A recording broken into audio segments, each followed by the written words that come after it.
శ్రీమాత్రే నమ. జై గురు దత్తాత్రేయ నమ. ఈ వీడియోలో మనం మీనరాశి వారికి ఏప్రిల్ 26 నుంచి మే 2వ తారీఖు మధ్యలో జరగబోయే వారఫలాలు పరిశీలించినప్పుడు ప్రధానంగా మీనరాశి వారికి ఈ వార ప్రారంభంలో 3 గ్రహాలు రాశి యందు సంచరించడం జరుగుతుంది. అంటే శని భగవానుడు చాలా కాలంగా ఉండడం, అది కొంతవరకు ఏదో స్లోగా నడుస్తుంది అనుకున్న సమయంలో ఈ కుజగ్రహ ప్రవేశం ఒకేసారి సంఘర్షణ మొదలవుతూ ఉంటుంది అన్నమాట. అంటే మీరు ఏదో చేస్తుంటారు, దానికి అనేక రకాల విమర్శలు ఎదురవుతూ ఉంటాయి. దానిపైన పెద్దగా మీకు గ్రోత్ కూడా కనబడకపోవడం వల్ల ఏదో మారాలి అన్నటువంటి ప్రయత్నం అన్నది జరుగుతుంటుంది, కానీ దానికి తగిన విధంగా కొత్త అవకాశాలు రాకపోవడం వల్ల చాలా వరకు ఇబ్బంది పడడం జరుగుతూ ఉంటుంది. అయితే ఈ పరిస్థితుల్లో మీరు ఎట్టి పరిస్థితుల్లో కూడా చిన్నదో పెద్దదో ఉన్న ఉద్యోగాన్నే లేదంటే ఉన్న వ్యాపారాన్నే కంటిన్యూ చేసుకోవాలి తప్ప కొత్త ప్రయత్నాలకి ఏమాత్రం ఈ సమయంలో అవకాశం అయితే లేదు. అయితే ఇప్పుడు ప్రధానంగా బుధుడు కూడా మీకు ప్రవేశించాడు. అంటే ఉన్న బాధ్యతలతో పాటు వేరొక బాధ్యత మీ మీద పడడం జరుగుతూ ఉంటుంది. అది మరింత మిమ్మల్ని ఆర్థిక పరంగా ఇబ్బంది పెట్టడం జరుగుతూ ఉంటుంది. అంటే ప్రస్తుతం ఏదో మీకు వచ్చిన ఆదాయంతో మీరు మీ సమస్యలు ఏవో చూసుకుంటూ మీరు జీవన ఉపాధి వెళ్ళగొడుతుంటే ఇంకొక సమస్య మీ మీద రావడం జరుగుతూ ఉంటుంది. ఎవరికో ఏదో ఉద్యోగం పోయి మీ మీద దగ్గర రావడం, ఎవరికో ఏదైనా ఇబ్బంది రావడం వల్ల, ఎవరికో అనారోగ్యం రావడం వల్ల ఆ బడ్డెను మీరు మొయ్యవలసి ఉంటుంది. ఈ పరిస్థితులు మిమ్మల్ని మరింత ఇబ్బంది పెడతా ఉంటాయి. ఇదే సమయంలో ఒక పరివర్తన యోగం జరిగింది. అంటే రాష్ట్రాధిపతి గురువుకి చతుర్థాధిపతి బుధుల మధ్య ఏర్పడిన పరివర్తన యోగం కొంత రిలీఫ్ మీకు లభిస్తూ ఉంటుంది. అంటే ఏదో ఒక అవకాశం మీకు రావడం వలన ఈ బాధ్యత నుంచి కొంతవరకు మీకు రిలీఫ్ రావడం జరుగుతుంటుంది అన్నమాట. ఏదో ఒక బాధ్యత, ఏదో ఏమన్నా మీరు చదివిస్తూ ఉంటారు, అది తప్పనిసరి పరిస్థితిలో మీరు ఫీజు అది కడుతూ ఉంటారు. ఈ సమయంలో వాళ్ళ తాలూకాలు వచ్చి వాళ్ళు మేము చూసుకుంటాంలేని ఆ బాధ్యతల నుంచి మిమ్మల్ని బయటపడడం కూడా కొంతవరకు జరిగే అవకాశం ఉన్నది. అయితే అనూహ్యంగా ధనస్థానంలో రవిగ్రహం, షష్టాధిపతిగా ఉన్నటువంటి రవి ధనస్థానంలో ఉచ్చులోకి రావడం వలన ప్రభుత్వ సహకారం అన్నది మీకు లభిస్తుంది. అంటే మీ పిల్లలకైనా అవ్వచ్చు, వ్యక్తిగతంగా మీరు స్టూడెంట్ అయి ఉంటే మీకు ప్రభుత్వ స్కాలర్షిప్ రావడం కానీ, హాస్టల్లో సీట్ రావడం కానీ, అంటే గవర్నమెంట్ సహకారం లభిస్తుంది. దానివల్ల కొంతవరకు మీ బడ్జెట్ తగ్గుతూ ఉంటుంది. లేదంటే మీ కుటుంబంలో ఎవరైనా నిరుద్యోగులు ఉంటే వాళ్ళకి ఏదో ఉద్యోగ అవకాశం రావడం వల్ల వారు కొంతవరకు మీ బాధ్యత తీసుకోవడం వల్ల అది కొంతవరకు మీకు కొంత రిలీఫ్ అన్నది ఇవ్వడం జరుగుతూ ఉంటుంది. మొత్తం మీద ఏంటంటే వీళ్ళు కొంత బడ్డెను తగ్గుతుంది, కొంత ఆదాయం కూడా పెరిగే అవకాశం ఉంది ఈ రాశి వారికి. అయినప్పటికీ కూడా ఈ వ్యయ స్థానంలో ఉన్నటువంటి ఈ రాహుగ్రహ ప్రభావం వల్ల ఎంత ధనం వచ్చినప్పటికీ, ఎంత ఆదాయం వచ్చినప్పుడు కూడా ఏదో ఒక బలహీనత, ఏదో ఒక వీక్నెస్ మిమ్మల్ని ఇబ్బంది పెడతా ఉంటుంది. ఈ ధనం ఏవైందో తెలియకుండా ఈ బలహీనతలకి ఖర్చు అయిపోవడం జరుగుతూ ఉంటుంది. ఈ విధంగా జీవితం మీకు చాలా స్ట్రగుల్ పెడతా ఉంటుంది.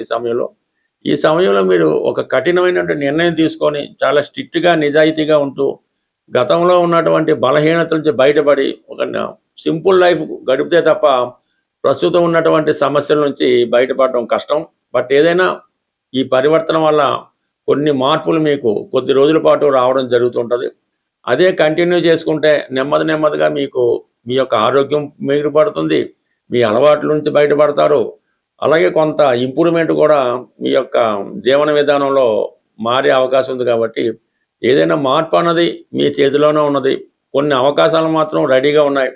దాన్ని ఉపయోగించుకుంటే ఈ క్షణం నుంచి మీ అభివృద్ధి ఆటోమేటిక్గా మళ్ళీ పూర్వస్థితికి రావడం అన్నది జరుగుతూ ఉంటుంది. ఇంకా ప్రధానంగా శుక్రుడు 3వ స్థానంలో ఉండడం వలన కొన్ని కొత్త పరిచయాలు ఏర్పడుతూ ఉంటాయి. ఒక వాహన యోగం లభిస్తూ ఉంటుంది.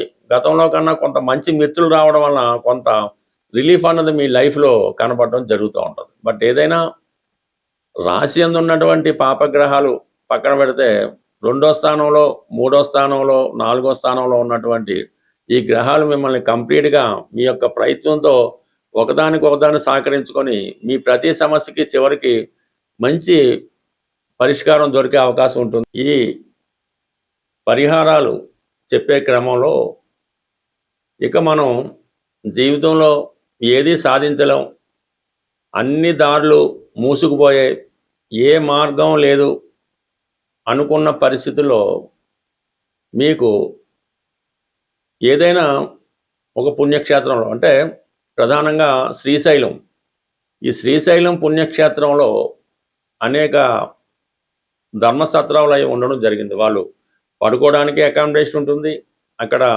భోజన సదుపాయాలు కూడా ఉంటాయి. అంటే అక్కడ కొద్దిగా సేవ చేస్తూ ఆ వచ్చిన భక్తులను సేవ చేస్తూ అక్కడే మీరు ఒక 15 రోజుల పాటు గడపవలసి ఉంటుంది. అంటే మీ దగ్గర అవసరానికి ధనం ఉన్నా కూడా అటువంటి క్షేత్రాల్లో అటువంటి ఆశ్రమాల్లో ఒక 15 రోజులు గడపడం, అక్కడ భక్తులకు సేవ చేయడం, ఆశ్రమాన్ని కొంతవరకు సేవ చేయడం, ఇవి చేయడం వల్ల నెమ్మదిగా మీకు ఒక కొత్త మార్గం కనబడుతూ ఉంటుంది. ఇది ప్రాక్టికల్గా చాలామంది చేయడం జరిగింది. అంటే ఒక విధంగా ఇది స్వామి అయ్యప్ప మాల వేసుకుని లాంటిదే, కానీ ఇది కొద్దిగా డిఫరెంట్. ఇంకా ఏది ఇంక మొత్తం సర్వం కట్టుబట్టలతో వెళ్ళడం, అక్కడ కాలక్షేపం ఒక 15 రోజులు ఉండడం, తిరిగి ఆటోమేటిక్గా ఎవరో ఒకరు వచ్చి మిమ్మల్ని ఇంటికి తీసుకొచ్చి చక్కగా అక్కడ నుంచి మీ జీవితం మారడం జరుగుతూ ఉంటుంది. సో ఇది చేయడం మనకి కొంత ఇబ్బందిగా ఉంది అనుకుందాం. అటువంటి పరిస్థితుల్లో మీ గ్రామంలో అంటే మీ ఊర్లో ఎనీ టెంపుల్, శివాలయం అవ్వచ్చు, ఆంజనేయ స్వామి టెంపుల్ అవ్వచ్చు, అది శుభ్రంగా ఉదయం పూట ఎవరు చూడకూడదు అనుకుంటే 5 గంటలకో లేచి శుభ్రంగా ఆలయ పరిసరాలన్నీ కూడా శుభ్రంగా తుడిసి శుభ్రంగా వాటర్తో కడిగి, అంటే అది ఆ దేవాలయాన్ని శుభ్రం చేయడం. ఇలా కూడా ప్రతిరోజు అక్కర్లేకపోయినా కనీసం ఏ శనివారం రోజు, శుక్రవారం రోజు, లేదంటే కంటిన్యూగా 15 రోజులు చేయడం వల్ల కూడా మీకు చాలా మార్పు అన్నది రావడం జరుగుతూ ఉంటుంది. ఆటోమేటిక్గా మీకు కొత్త జీవితాన్ని చూడడం జరుగుతూ ఉంటుంది. అంటే ఇవి చెప్పడానికి చేయడానికి కొంత కష్టంగా ఉన్నప్పుడు కూడా ఇవే అసలైనటువంటి పరిహారాలు తప్ప ఇవి చాలా వరకు మిమ్మల్ని జీవితంలో మార్పుకి కారణమవుతూ ఉంటాయి. ఒకసారి మీరు ఇవి ఉపయోగించుకోవడం వల్ల దీని ప్రభావం మీకు కనబడడం జరుగుతూ ఉంటుంది. సో ఇది కాకుండా వేరొక రెమెడీ కూడా ఉంది. అంటే ఇది ఇంకా పవర్ఫుల్గా ఉంటుంది. మీరు బాగా ఇబ్బందుల్లో ఉండడానికి వేరే మార్గం లేదు, ఇంట్లో భోజనం పెట్టడానికి కూడా ఇబ్బంది పడతాను మీకు. అటువంటి పరిస్థితుల్లో మీరు ఏం చేస్తారంటే ఒక మంచి రోజు చూసుకోండి, మీకు అనుకూలమైన రోజు చూసుకొని మీరు ఒక 8 రోజుల పాటు ఈ పరిహారం చేయవలసి ఉంటుంది. 8 రోజులు కూడా మీరు ఈ పరుపుల మీద మంచాల మీద కాకుండా చక్కగా ఒక సాప్ వేసుకొని ఒక తలగడ పెట్టుకొని మీ తల కింద నల్ల నువ్వులు కొన్ని, ఒక నలుపు రంగు గుడ్డలో చిన్న చిన్న క్లాత్లో కొన్ని నల్ల నువ్వులు, ఒక 5 రూపాయల కాయిన్, అది ఒక పొట్లంలా కట్టి మీ తల కింద పెట్టుకొని సాయంకాలం కొద్దిగా 8 గంటలకో 7 గంటలకో పడుకుంటారు కదా, పడుకొని ఎర్లీ మార్నింగ్ సూర్యోదయం అవ్వకుండా లెగిసి ఏదైతే ఈ నల్ల నువ్వులు నల్లగుడ్డ 5 రూపాయలు కట్టి పొట్లం కట్టారో ఆ పొట్లాన్ని చేతిలో పట్టుకొని మీరు ఇంటి బయటకు వచ్చి కొద్దిగా ఒక 4 రోడ్లు గడిచే చోట దాకా వచ్చి అక్కడ మీరు ఆ పొట్లాన్ని విడిచిపెట్టి వెనక్కి తిరిగి చూడకుండా వచ్చేస్తారు. వచ్చి మీ స్నాన కార్యక్రమాలు పూర్తి చేసుకోండి. అలా 8 రోజులు చేయండి. మీరు ఏం చేస్తున్నారో కూడా ఎవరికి కూడా తెలియకూడదు. ఈ 8 రోజుల తర్వాత మీ జీవితంలో కంపల్సరీగా మీరు దేని వాళ్ళు ఇబ్బంది పడుతున్నారో, అంటే ఉద్యోగంలో సస్పెండ్ అయినారు, ఉద్యోగం వస్తుంది, అప్పుల వాళ్ళు ఇబ్బంది పడుతున్నారు, ఆడు కొంతకాలం ఆగుతాడు. ఈ విధంగా మీరు ప్రయత్నం చేయండి. ఇందులో నమ్మకం ఇంపార్టెంట్. చేసి చూడటం వల్ల చాలా మంచి ఫలితం అయితే వస్తుంది. మనం ఏదైనా పరిహారం చేస్తున్నప్పుడు మాత్రం ఈ మద్య మాంసాలకి, స్త్రీలకి దూరంగా ఉండి చేస్తేనే అది వస్తుంది తప్ప ఇలాంటి కార్యక్రమాలు చేస్తూ మీరు ఎన్ని రోజులు, ఎన్ని సంవత్సరాలు పరిహారం చేసినా కూడా దానివల్ల ఏమీ ఉపయోగం ఉండదు. అందువల్ల పరిహారం చేస్తున్నప్పుడు మాత్రం కంపల్సరీగా నియమంగా ఉండవలసి ఉంటుంది. అప్పుడు మాత్రమే ఈ పరిహారాలు మీకు ఉపయోగపడే అవకాశం ఉంటుంది. స్వస్తి.